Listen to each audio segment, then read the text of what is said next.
월세가 한 120 정도 나온대요. 네. 그런 걸 사셔가지고 월세 120을 또 받으시는 것도 있습니다. 이건 다주택도 아니고 그죠? 그냥 이제 세대 분리형 아파트. 예전에 아마 연예인 중에 이상민 씨가 나와가지고 유명하게 된 그런 건데요. 그런 아파트들이 곳곳에 있습니다. 대부분 40평인데 30평대도 있더라고요. 제가 찾아보니까 60부터 준비하셔야 돼요. 내가 100억이다 그러면 그냥 한 40몇 억 뜯기는 거거든요. 국가에. 근데 내가 잘 준비를 하면 정말 20억 정도만 내고 이렇게 끝낼 수도 있는 방법이 상당히 많습니다.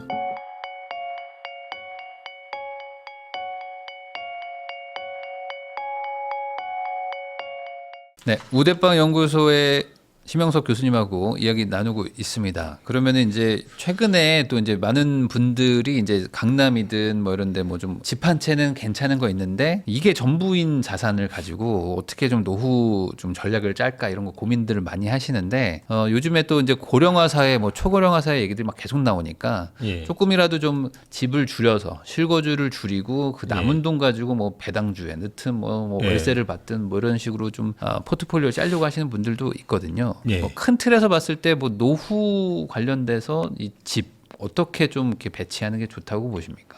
부동산 은퇴 플랜이라고 볼 수 있는데요. 네. 예, 저는 이제 되게 관심이 많은 주제입니다. 관심이 많은 주제인데 일단 줄이셔야 돼요.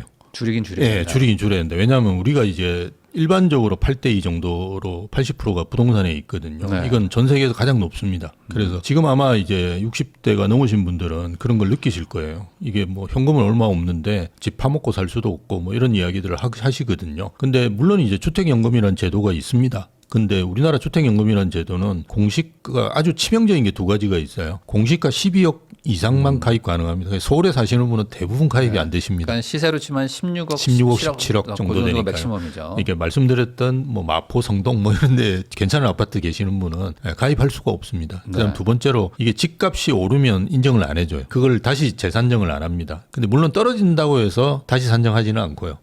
그런데 서울에 주거선호지역에 집이 있다. 지금 한 20억이다. 제가 볼 때 한 10년 지나면 한 30억, 40억이 될 수도 있거든요. 그 가능성이 상당히 높습니다. 네. 그러니까 상당히 높은데 난 20억에 해당하는 금액만 받는 거거든요. 물론 그거는 이제 돌아가시고 나면 자녀분한테 승계가 되기 때문에 그게 문제가 없는데 나는 애도 없어. 이러면 이제 좀 골치 아픈 거거든요. 그래서 그 두 가지를 뭔가 해결해 줘야 되는데요. 현재는 이제 그렇습니다. 그래서 다운사이징을 하는 게 저는 가장 좋다. 그래서 지금 현재 뭐 서울이나 수도권에 계시는 분들 같은 경우는 그 지방이나 서울 외곽으로는 저는 안 갈 거라고 봐요. 그렇고 자기가 있는데 우리가 그걸 AIP라 그래서 에이징 인 플레이스라고 그러는데요. 그게 이제 최근에 노후에 거주하시는 분이 뭐 실버타운이나 요양원에 안 가고 자기 집에서 그냥 돌아가시는 그런 개념이거든요. 그걸 하실 거라고 봅니다. 근데 집이라는 게 그냥 있으신 집이 아니고요. 제가 이제 만나가 상담을 해보면 40평, 50평에 부부 둘이 사시는 60대, 70대가 많아요. 네. 그래서 아니 왜 이걸 줄여가지고 20평대 가시지. 요즘 20평대도 화장실 2개 있고 이러잖아요. 이게 살아보면 화장실 하나 있는 거는 부부가 살기 좀 불편한데요. 뭐 방은 뭐 2개 있으면 거실에다가 뭘 갖다 놓고 거실을 이제 또 뭡니까 서재처럼 만들어 쓰면 되고 그렇거든요. 근데 화장실 2개 요즘 다 20평대 있잖아요. 그래서 가시라고 이야기하면 애들이 오면 좁아가지고 뭐 이런 이야기 하시거든요. 그래서 애들이 자주 오세요 이러면 이제 한두 번 오신다고. 1년에 몇 번 안 오니까. 그러니까요. 그게 오지도 않는데 그걸 그렇게 무리하게 가지고 계시거든요. 근데 서울에는 유심히 생각하셔야 돼요. 방 하나에 한 5억씩 한다. 이렇게 그냥 생각하셔야 돼요. 그러면 방 2개 그냥 날려버리면 10억이 현금으로 들어오실 수 있지 않습니까? 그렇게 해서 가지고 다운사이징을 하시는 게 좋고요. 아니면 이제 그 한 10억 대로 이제 옮기시는 것도 저는 나쁘지 않다고 봅니다. 그래서 뭐 왜냐하면 이제 주택연금 중에 우리가 뭐 16억, 17억까지도 가능한데요. 주는 건 10억 정도예요. 그게 이제 많이 안 줍니다. 그거는 왜냐하면 돌아가실 때까지 줘야 되거든요. 근데 최근에 이제 고령화 추세로 본다 그러면 평균 연령보다 오래 사시는 분들이 많습니다. 지금 단계에 계시는 분들은 60, 70은 우리가 그걸 기대 여명이라고 그러는데요. 대부분 평균 연령보다 많이 사십니다. 그러니까 85세가 평균 연령인데 요즘 장례식장 가보시면 80대 돌아가신 분은 거의 안 계세요. 그래서 대부분 90대 가면 그거는 이제 세금으로 메꿔야 되잖아요. 그러다 보니까 주택연금에서도 그거를 10억 이상을 안 안 줍니다. 그러니까 16억, 17억을 해봤자 어차피 나머지는 다 자녀분한테 간다고 생각하셔야 돼요. 그래서 네. 그냥 아예 뭐 내가 10억 정도 되는 아파트 수준으로 옮기시고 나머지를 현금화 시키고 그걸 이제 주택연금에 넣는다든지 이것도 저는 굉장히 괜찮은 방법이라고 보거든요. 그렇게 또 하시는 것도 방법이고요. 또 하나는 이제 세대 분리형 아파트들이 있습니다. 예. 그래서 최근에 제가 그 임장을 이렇게 마포에서 서대문을 이렇게 보면 이 아현 뉴타운에서 마주 보면 북아현 뉴타운이 있거든요. 예. 북아현 뉴타운에 보면 신촌 이 편한 세상인가 이 편한 세상 신촌인가 하는 아파트가 있어요. 거기는 30평인데 그렇게 원룸을 하나 이제 세대 분리형으로 해놓고 그다음에 부부가 사는 데는 방 2개, 화장실 2개 이렇게 돼 있더라고요. 근데 여러분 나중에 실버타운 들어가 보시면 방 2개, 화장실 2개만큼 큰 데가 잘 없습니다. 대부분은 방 하나, 화장실 하나 정도에 두 분이 사세요. 그래서 임대로 하는 실버타운은. 그러니까 그 정도면 굉장히 넓은 겁니다. 그리고 옆에는 또 방 하나 있고 그냥 스튜디오형으로 해서 사시는 거거든요. 그래도 월세가 한 120 정도 나온대요. 네. 그런 걸 사셔가지고 월세 120을 또 받으시는 것도 있습니다. 이건 다주택도 아니고 그죠? 그냥 이제 세대 분리형 아파트 예전에 아마 연예인 중에 이상민 씨가 나와가지고 유명하게 된 그런 건데요. 그런 아파트들이 곳곳에 있습니다. 대부분 40평인데 30평대도 있더라고요. 제가 찾아보니까 그렇게 하셔가지고 좀 부족한 부분은 그렇게 하는 형태. 그러니까 이제 주거를 좀 줄이시거나 유동화시킬 수 있는 방법들을 끊임없이 이제 고민하셔야 되는데요. 그렇게 할 수 있는 상품들도 있고 있습니다. 그래서 그거를 좀 하셔가지고 만들어 놓으시는 것도 저는 좋은 방법이라고 보고요. 또 하나는 이제 우리가 계속 부동산을 이야기하지만 상담을 해보면 대부분 60, 70대들이 고민은 뭐냐 그러면 증여하고 상속입니다. 이게 상속세가 너무 비싸잖아요, 우리나라. 증여세도 비싸고 이러다 보니까 그 부분에 대한 고민을 많이 하십니다. 그러면 60부터 준비하셔야 돼요. 그냥 어영부영 이러다 그냥 80대고 그리고 나이 들면 언제 죽을지 잘 모르거든요. 이게 금방 죽을 수도 있습니다. 그러니까 이걸 준비를 굉장히 미리 하셔가지고 계획을 세우고 이렇게 하시면 그래도 세금을 적게 내면서 그죠? 내가 지금까지 고생해서 벌어놓은 거를 상당 부분을 이제 자식분들한테 넘겨줄 수가 있는데요. 그렇게 안 하고 갑자기 이제 준비가 안 된 상태에 돌아가시면 예전에는 이게 좀 세무공무원분들하고 이야기도 잘 하고 술도 먹고 이래가지고 해결도 많이 했는데 지금 절대 안 됩니다. 그게 그렇지 않겠습니까? 이게 너무나 전산화돼 있어가지고 네, 그렇죠.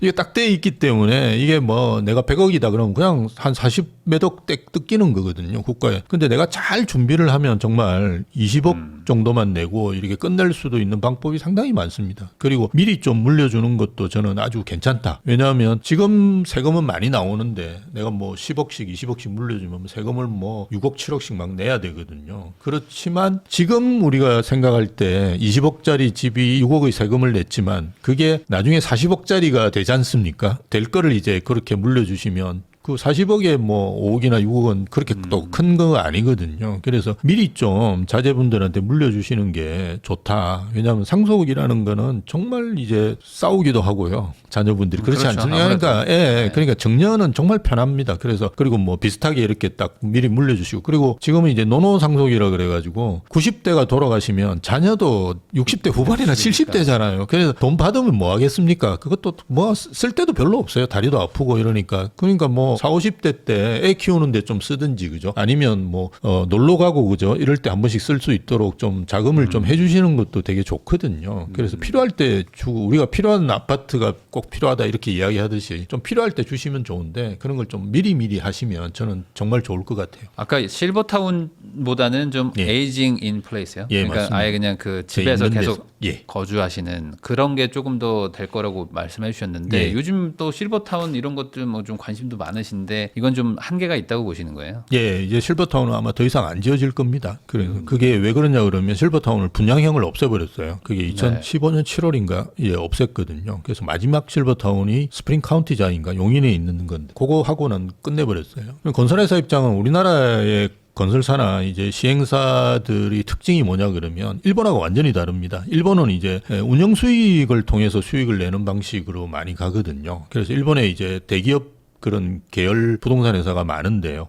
그런 회사들이 대부분 그런 방식으로 수익을 내는데요. 우리는 일단 분양을 해서 빨리 털어버리고 나가야 되는 방식이잖아요. 근데 임대형으로 하는 경우는 건설회사에서 아마 안 지을 거예요. 시행하시는 분도 안 할 거고요. 그래서 지금 2015년 이후에 뭐 실버타운이 여러 개가 그래도 나왔지만 그렇게 나온 실버타운 중에 상당수는 보험회사에서 하는 데입니다. 그래서 KB라든지 신한에서 이제 열심히 하고 있는 건데요. 그거는 이제 뭐 수익성이 난다기보다는 본인 사업하고 연관이 있기 때문에 그냥 하는 거거든요. 그래서 그렇기 때문에 저는 실버타운은 더 이상 지어지기 힘들다. 그래서 그나마 최근에 분양형을 허락해 줬는데요. 그것도 뭐 인구 감소 지역에 허락했는데 인구 감소 지역에 누가 시행사가 들어가서 실버타운을 짓겠습니까? 그건 말이 안 되는 이야기고요. 항상 우리가 규제 완화를 해도 보면 말도 안 되는 규제 완화를 항상 하거든요. 그래서 지방의 미분양 주택도 아니고 지방의 중공후 미분양 주택을 서울의 1주택자가 가서 사라고 그러니까요. 네. 그건 이제 현장에 있어 본 사람이면 야, 이건 도대체 왜 이런 걸 내지라는 생각을 할 수밖에 없는 규제 완화를 하거든요. 그래서 하려면 그냥 화끈하게 해가지고 감독을 이게 실버타운을 분양형을 없앤 거는 이게 실버타운에 자꾸 젊은 놈들도 들어있고 막 이런 게 예전에 문제가 됐었어요. 그건 관리 감독을 자기들이 못한 거잖아요. 그걸 왜 실버타운을 분양하는 걸 없애는 쪽으로 흐르게 만드는지를 정말 진짜 이상한 부분입니다. 그 부분은. 예, 안 돼요. 그러면은 실버타운은 안 된다면 아까 말씀해주신 것처럼 그러면 원래 살던 동네에서 계속 예. 거주하면서 그러면 이제 뭐 병원 다니고 왔다 갔다 하면서 간호 그렇죠. 받고 이런 식으로 예. 간다는 거죠. 그렇죠. 그러면 또 필연적으로 이게 그러면 도시 외곽이 아니라 도심지로 또 노인들이 몰려 사는 그런 현상으로 이어지는 걸까요? 그렇죠. 그래서 실버타운이 우리같이 안 지어진다. 라고 하면 어떤 현상이 일어나느냐. 커뮤니티가 좋아지는 거죠. 그래서 원밸리 가보시면 여러분들 젊은 분들도 있지만 상당수가 네. 노인분들이세요. 사우나에 뭐 네, 엄청 사우나 많이 가시고. 가지. 사우나 되게 좋아하시고. 사우나는 무조건 넣어요. 요즘 이제 커뮤니티 보면 수영장은 없어도 사우나를 넣는 이유가 그겁니다. 그래서 아파트가 실버타운화 되는 거죠. 그래서 아파트의 커뮤니티 시설이 굉장히 좋아지고 그럼 조중석식을 주는 아파트가 계속 늘어나고 이건 실버타운에는 핵심이 뭐냐 그러면 조중석식을 영양분을 제대로 맞춘 상품을 주는 거가 되게 중요하고요. 네.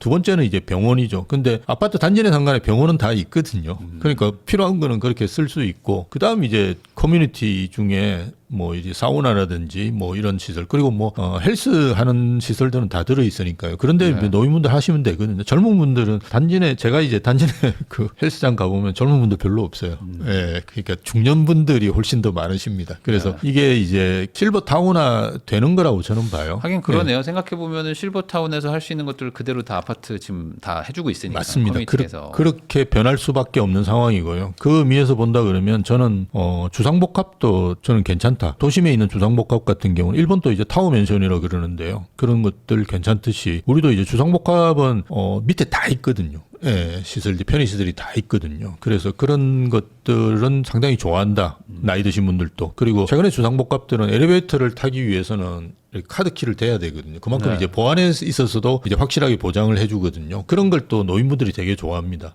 우리가 생각할 때는 노인분들이 저층 좋아하시고 아파트 저층을 좋아하지 않으세요. 왜냐하면 그게 누가 올라와가지고 자기한테 올까 싶어서 굉장히 겁을 내십니다. 그래서 고층을 좋아하세요. 제가 이제 어머니 모시고 사는데요. 그래서 유심히 관찰합니다. 노인들이 어떻게 행동하는지 보면 노인들은 그렇게 시큐리티에 일단 제일 관심이 많아요. 그런데 네. 고층 아니고 저층 하면 막 안 됩니다. 예. 그래서 그런 거 생각해 본다 그러면 주상복합은 안전에 대한 요소도 갖추고 있고요. 거기다 밑에 이제 대부분 병원 큰 이제 주상복합들을 보면 대부분 병원 다 들어 있거든요. 상업지에 있다 보니까. 예, 그렇죠. 그리고 조금만 나가면 진짜 먹을 것도 엄청나게 많고 노인분들은 그 주변만 왔다 갔다 하시거든요. 궁극적으로는. 그래서 그런 시설을 다 갖추고 있는 데가 찾아보면 주상복합밖에 없어요. 그래서 아파트 중에도 주상복합이 저는 좀 주목받지 않을까. 노인들이 많이 생기면. 반대로 주상복합은 좀 학군이 좀 약하고 뭐 이렇게 좀 뭐 시끄럽고 뭐 이렇다고 하는데 아이가 없는 세계로 점점 간다면 이제 맞습니다. 그러면 이제 노인들이 많아지면 주상복합이 다시 뜰 수도 있다. 예. 이런 얘기를 해주신 것 같고. 젊은 분들도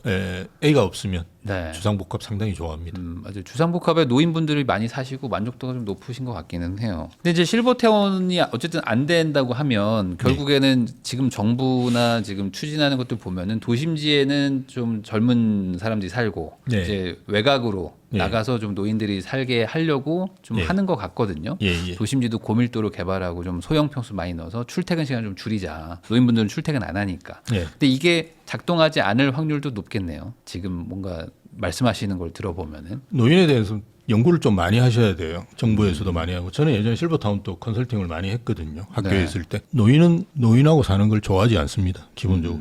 예. 노인은 젊은 분들하고 사는 거를 굉장히 좋아합니다. 그래서 네. 외국의 실버타운 같은 경우는 일본이 이제 그런데요. 특정 퍼센트는 젊은 분들이 들어올 수 있도록 만들어줘요. 그래서 100%라 그러면 한 20% 정도는 젊은 분들한테 개방을 합니다. 네. 예, 그리고 그 프라이싱을 이제 다르게 하는 거죠. 노인은 비싸게 받고 젊은 분들은 엄청나게 싸게 받습니다. 반값으로 그냥 실버타운이 들어올 수 있도록 만들어줍니다. 그럼 젊은 사람들도 유인이 생기잖아요. 그게 들어옵니다. 들어오면 아기가 있거든요. 그 노인분들이 다 봐주시고요. 그리고 노인분들이 너무 좋아합니다. 아기 보는 거를. 예, 그리고 젊은 분들이 또 노인들의 뭐 이를테면 좀 뭐 멀리 가셔야 되는 걸 도와준다든지 도와주고. 이렇게 서로 그게 이제 에이즈 믹스거든요. 그러니까 우린 지금 아직도 소셜 믹스에 갇혀 있는데요. 에이즈 믹스를 빨리 도입해야 되는데요. 이제 그런 차원에서 본다 그러면 정말 실버타운에도 젊은 분들이 들어올 수 있는 뭐 이런 거를 좀 만들어야 되는데요. 최근에 이제 뭐 서울시에서도 골든 빌리지인가 해서 젊은 분도 네. 이렇게 들어올 수 있는 방향을 좀 고민은 하는 것 같아요. 근데 이게 이제 결합이 될 수 있도록 돼야 되고요. 저 의왕시에 가면 백운호수에 그 MDM인가 하는 데서 분양한 실버타운이 있는데요. 그러니까 실버타운은 분양을 안 했는데요. 분양을 못 하니까요. 그 옆에 오피스텔을 지어가지고 예, 분양을 한 게 있어요. 그게 이름을 제가 기억 안 나요. 백운호수 뭐입니다. 그래서 아마 올해나 입주를 할 거예요. 입주를 하는데 그 프라이싱이 완전히 달라요. 실버타운은 싸고 거기 오피스텔은 굉장히 비싸게 분양을 했거든요. 네. 20억 막 이렇게 분양을 했어요. 30평에.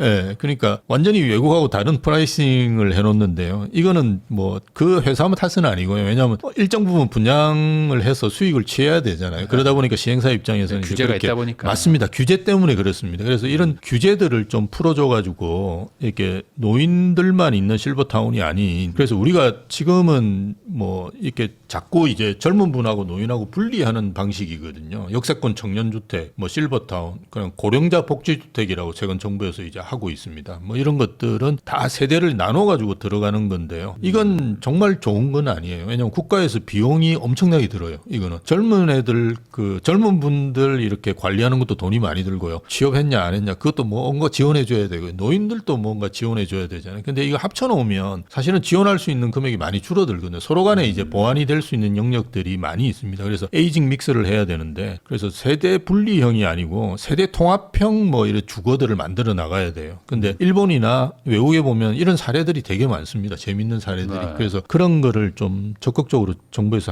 해야 되는 상황이다라고 저는 봅니다. 예. 말씀하신 것처럼 이게 세대 분리형처럼 뭐 예를 들어 내가 살 수 있는 그 실버타운 아파트 같은 거 하나 주고 대신에 거기에 이제 한 칸은 뭐 이제 젊은 사람을 살게 할 수 있는 그런 거 그런 같이 거 줘서 거기는 이제 월세를 좀 싸게 해주는 조건으로 여기를 이제 분양한다든지 뭐 그런 그래서 식으로 해야 되겠네요. 예, 예. 외국에 우리는 너무 이렇게 뭔가 걱정스러워 그러는데 외국에는 이제 하숙이죠. 그러니까 노인들은 대부분 집을 가지고 있으니까 그게 이제 방 하나를 해서 이렇게 네. 젊은 분들한테 제공해주는 근데 아주 저렴하게 그죠. 대신에 이제 젊은 분들이 또 노인한테 뭔가 잘해주는 혜택을 주고 뭐 이런 식으로 해서 그걸 그렇게 해놓으면 노인분들도 오래 사시고 의료 비용도 줄어들고요. 젊은 분들도 되게 좋은 거지 않습니까? 그래서 본인이 이제 그 초창기에 사회 초년생 때 엄청난 자금이 들어가는데 그걸 대부분 세이브하니까 나중에 취업해서도 상당 부분 이제 그렇게 독립할 수 있는 그게 기반이 되고요. 뭐 이런 것들을 해야 되는데 우리도 그게 살짝 말이 나왔는데 뭐 젊은이들 스크린을 어떻게 하느냐부터 노인들이 뭐 저거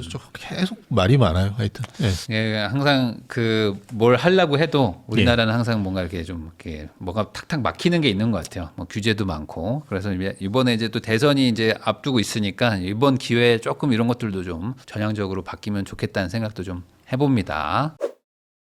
지금까지 심영석 교수님 모시고 최근 부동산 분위기부터 이제 대선 이후에 전망까지 이야기 나눠봤습니다. 아무래도 이제 각자 자기 입장에 따라서 이게 뭐 유불리가 있을 것 같은데 잘 이 판단하셔가지고 좋은 선택하셨으면 좋겠습니다. 귀한 시간 내주셔서 시청해주신 거 다시 한번 감사하다는 말씀 드리면서 저도 교수님하고 인사 나누겠습니다. 오늘 나와주셔서 감사드립니다. 예, 감사합니다.